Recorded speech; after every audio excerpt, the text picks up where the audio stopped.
With what feels like the end days of JJK slowly but surely creeping in, people are beginning to wonder what the ending of this story is gonna look like. But here's the thing, even though the majority of the JJK fandom is trying to formulate a theory on what the last chapter of JJK is gonna look like and or reveal, nobody can really agree on how we get there. But even though none of us can agree on the how we get there, everybody can agree the ending's gonna be bleak. And why wouldn't we agree on that? Things have been bleak in JJK for like 6 months, and they are most definitely not getting better. Sukuna, while so injured that he's currently manually pumping his own heart, according to Arame, hasn't even started trying yet. Gojo, Kusakabe, I'm gonna have to read this because the list is so long. Higuruma, Maki, Ino, Yuta, and soon to be Miguel are either fully dead or heavily incapacitated. And Chozo and Yuji are currently in the corner doing breathing exercises because either Sukuna DP'd them so hard they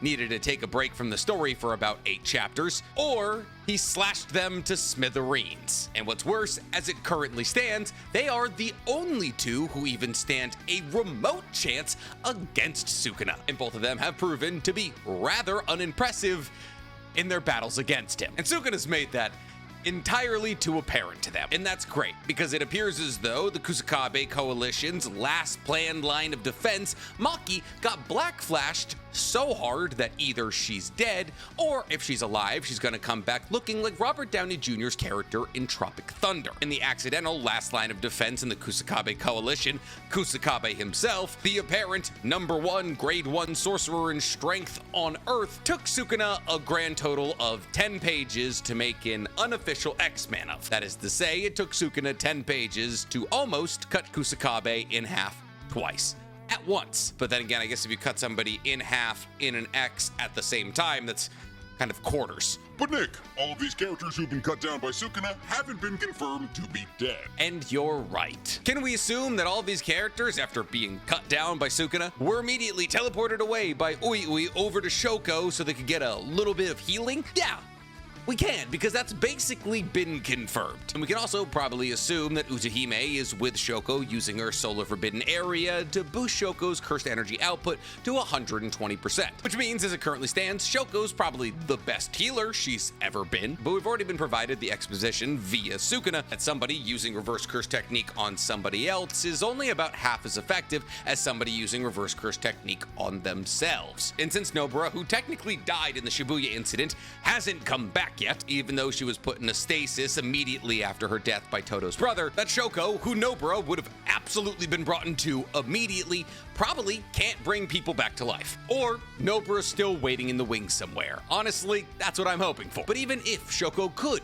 bring people back to life, I don't think she's able to bring 4 to 6 people back to life simultaneously or back to back, as we know that Gojo, Higuruma, and Yuta have been teleported away. Now, as to whether or not that was to Shoko, we can't confirm or deny, but if it was, healing 3 people with fatal injuries simultaneously might be beyond her scope, solo Forbidden Area or not. So the possibility of any of those fighters re-entering the fray is low. Then what does this leave us with in terms of possible endings?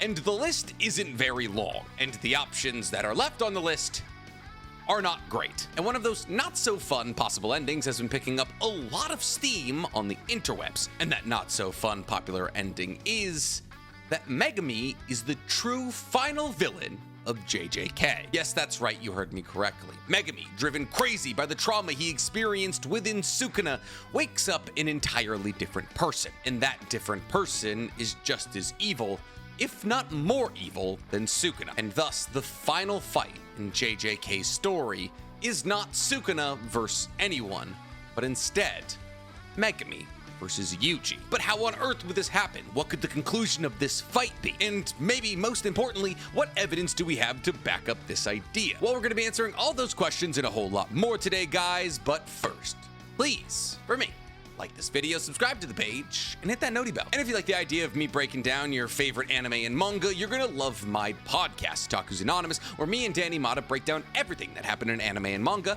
this week. It's available on YouTube, Spotify, and Apple Podcasts. And if you want to look like somebody who keeps up with all things JJK, go ahead and meander on over into my merch store, where you can pick up our brand new line of t-shirts that Tell us what side of the Gojo debate you're on, whether you believe it's Gojover or that it's not Gojover. So, like I already stated, the options that we have for the ending of JJK are slowly but surely getting more and more limited. Well, 6 months ago, I would have told you that it's entirely possible that Gojo would defeat Sukuna, and while 3 months ago, I would have told you it's entirely possible that Yuji and Higuruma would defeat Sukuna, and a couple weeks ago, I would have told you that it's entirely possible that Yuji and Yuta could defeat Sukuna. As it currently stands, I don't think I'm gonna keep making those assumptions. See, because, well, in the back of my mind, I've always known that Sukuna is going to come out victorious in all battles that aren't a 1v1 between him and Yuji, on account of that just being how anime and manga works. Gege has done an incredible job of setting up important fight after important fight after important fight,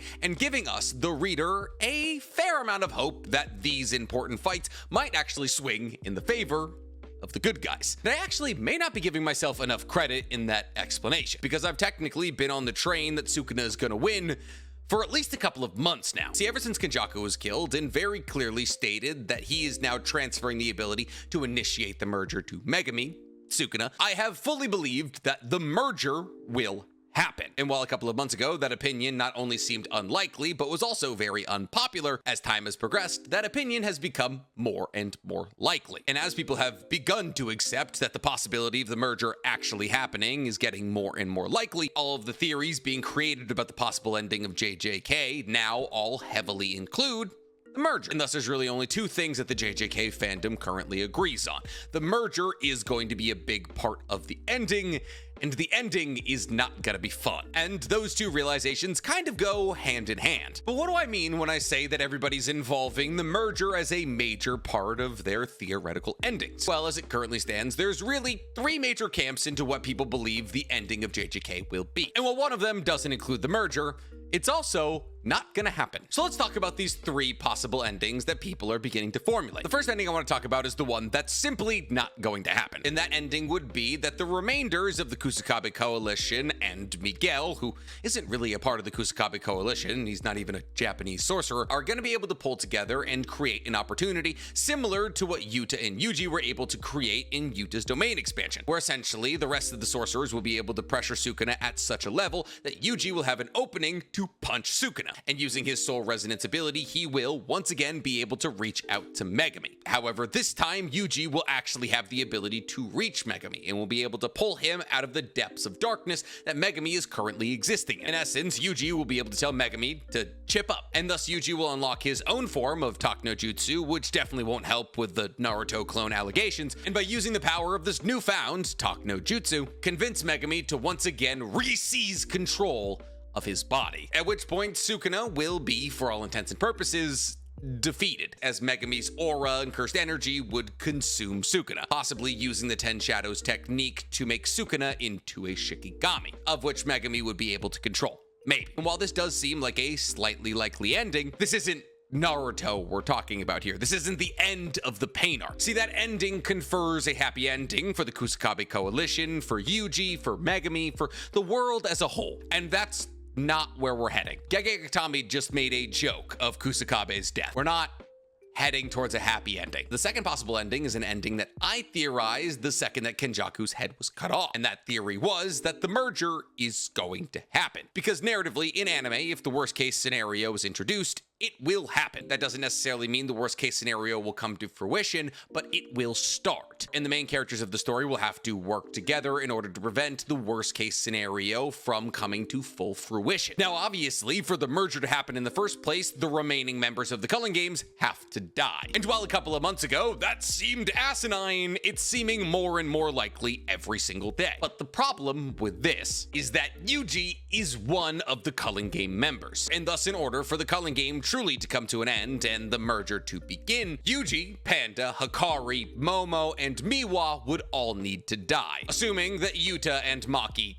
are already dead. Oh, and Noritoshi Kamo, who left, so I don't know if he got somebody to sub in for him. And while the possibility of Hikari and Yuji dying is not crazy, as they're both embroiled in very dangerous, very deadly fights right now, Miwa, Momo, Panda, and Kamo are really nowhere to be seen, which is truly the toughest part of initiating the merger. Killing the no-names who are spread everywhere. But this ending assumes that somehow all of these members of the Culling Games are found and killed, at which point the merger can begin. The theory goes on to state that all people, living and dead, will be involved in this merger, as post-mortem cursed energy is not only confirmed to exist, but also might be stronger than alive cursed energy, and thus, even though all of these sorcerers died at the hands of Sukuna, they would be brought back in some capacity through the hive mind that is Super Tengen, a hive mind that Yuji would be in control of. Because, as we all know, Kenjaku created Yuji, and while it's largely accepted that Kenjaku created Yuji to be a vessel for Sukuna, Sukuna being able to take over Megumi's body full-time shows that if anything, Yuji actually was a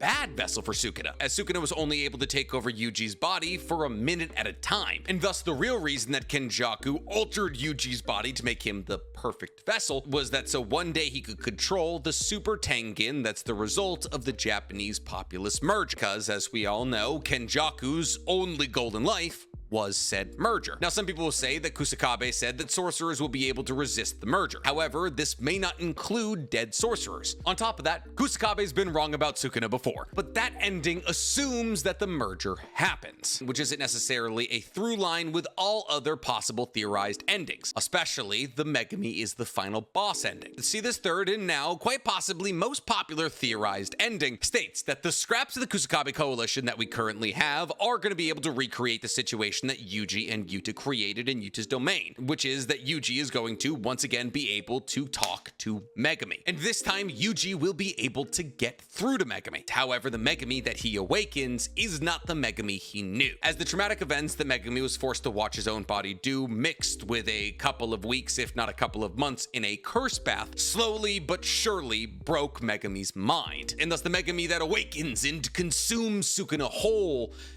is just as evil, if not more evil than Sukuna. And this evil Megumi will either try to initiate the merger or be successful in its initiation. See, Kenjaku passing the ability to initiate the merger to Megumi would make no sense if Megumi didn't at one point try to initiate the merger, especially when we consider how many times we focused exactly on Kenjaku doing this. And as it currently stands, Megumi actually stands a much better chance of initiating the merger than Sukuna, because what's the biggest hurdle we established to initiating the merger? Finding the no-names, the scraps, and the stragglers of the Kusakabe coalition. Panda, Momo, Miwa, Kamo. And while technically rule number 11, which was created by Megumi, stated that with 100 points a player can leave the culling game so long as they get a substitute, rule 13, which was added by Kenjaku, stated that as of November 9th, 2018, 9:09 p.m., there would be no new players to the culling games, which might actually bar the substitution rule, because a sub could possibly be considered a new player, which means that these four outside of Yuji and Takari are the last hurdles to cut down to initiate the merger. And while there is a possibility that Sukuna or Arame kill these remaining players, as the only people left to currently stand up to Sukuna are Chozo, Yuji, and Miguel, the manga narratively pumping its own brakes after back-to-back battles so that Sukuna can play hide and seek with a couple of no-name sorcerers feels like a weird writing choice to me, which is why the idea of Megumi being the final villain is so truly villainous. See, when Megumi is awoken from inside of Sukuna and manages to retake over his body, a couple of different things could happen. See, it's all but a guarantee that the trauma of killing his sister, the person who he was living for, killing Gojo, his mentor, father figure, and the person who saved him from a life of living amongst the Zenin clan, who are basically the worst people in all of JJK, and floating within a curse bath within his own body has broken Megumi's soul and mind. Not to mention, Megumi also bore the weight of adaptation from a Haraga against Gojo's domain expansions, which means that Megumi, time after time after time again, was hit with infinite void, a domain expansion that forces all of the knowledge of the universe into your brain. 0.2 seconds of this information being shoved into the brains of average citizens in the Shibuya station was enough to put all of those average citizens in a coma for 6 months. Tie that into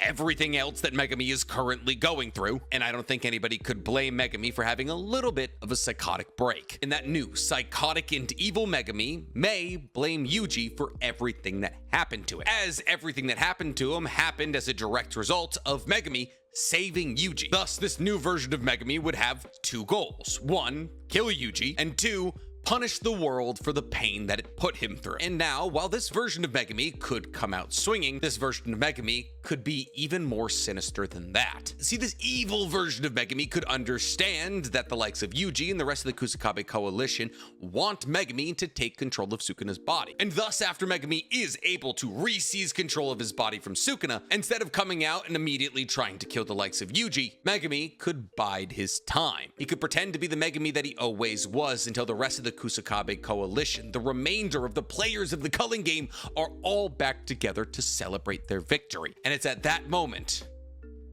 could he truly make his mark? And narratively, this kind of thing has been foreshadowed. See, after consuming Sukuna in a hostile takeover of sorts, Megumi would be nearly as strong, if not stronger, than the 10 Shadows technique user that Gojo said was able to rival a 6 Eyes Infinite user 400 years ago. And many people within the JJK fanbase look at this conversation between Gojo and Megumi as possible foreshadowing. Now, many believe this conversation was meant to foreshadow the battle between Gojo and Mikuna, as in that battle, Sukuna was almost entirely using the power of the 10 Shadows technique, but Gojo was having this conversation with Megumi. And thus Megumi, not Sukuna, controlling Megumi, obtaining this power would bring a full circle moment back to this conversation. And in that moment, Megumi would achieve the true essence of the power that he was born to achieve, the power that Gojo believed he could achieve. However, unfortunately for Gojo's memory, that power would be wielded for the wrong side. And thus, kind of like Naruto, from the final bad guy that's been hyped up for the entire story, emerges a new villain. A villain whose presence has been felt throughout the entirety of the story, but who we never saw coming. And the real kicker of all of this is that the person who would have to defeat Megumi would be Yuji. And this would make perfect sense. See, in this battle, Yuji would either have to kill Megumi to stop him, split him up into 20 fingers to be passed down for the next 1,000 years, or talk no jutsu Megumi into becoming his friend again. A third option does not seem likely. This is JJK, not Naruto. And therefore, I think the battle ending in either one of their deaths or Megumi being cut down into 20 fingers seems to be the most likely possibility. And from these two possibilities, there's 4 possible endings. Either Yuji kills Megumi and the story's over. Megumi kills Yuji and initiates the merger, and then the story is over. Megumi kills Yuji and realizes the error of his ways and cuts himself down into 20 fingers to be passed down for the next 1,000 years. Or Yuji defeats Megumi and then cuts him down into 20 fingers. Now, mind you, only one of those possible endings includes the merger, as I think if the story does make this tonal shift to make Megumi the true final villain of JJK, the way that the merger will be incorporated into the story is the fact that Yuji is the last standing culling game member, and thus if Yuji dies, the merger starts, which narratively does a good job of incorporating the merger into the story and also ties Megumi being the person who can initiate the merger into the story, and Yuji coming out victorious in this battle amongst a battlefield of his dead friends is not only exactly what Gege would want, because Yuji can't suffer if he's dead, but also wouldn't introduce the problem of why did we hype up the merger so much if it never even happened. But is there any evidence to substantiate that this ending might be possible? Kind of, actually. See, in chapter 43 of the manga, the cover art shows Megumi sitting exactly like Sukuna sits on his throne in the Malevolent Shrine. However, there is one key difference between Megumi and Sukuna, and that's not the fact that Megumi's not sitting on the Malevolent Shrine. No, the key difference is that there's a shadow leaking from Megumi, a shadow that looks eerily reminiscent of the shadow monster that shot out of Kenjaku's body when his head was cut off. Now, mind you, it was in this moment when Kenjaku was decapitated by Yuta that he activated his failsafe, the ability for Megumi to initiate the merger. And therefore, people believe that all the way back in chapter 43, Gege was foreshadowing to us that Megumi would be involved in the merger. And thus, even though Sukuna seems like the final villain of a lifetime, even his defeat may not spell victory for the Kusakabe coalition. But what do you guys think? Do you believe that Megumi will be able to take back control of his body? And if he does, do you believe he'll be the same Megumi that we knew so many chapters ago? And if Megumi does turn out to now be evil, do you believe he'll be able to initiate the merger? Or do you think he'll be killed, or even worse, cut down into 20 fingers to be passed down through the generations like Sukuna before him? Tell me in the comments below, and while you guys are down there, please, for me, like this video, subscribe to the page, and hit that noti bell. Listen, evil Megumi is a whole lot better than brain dead Megumi, because at least then we're getting a little bit more Megumi plot.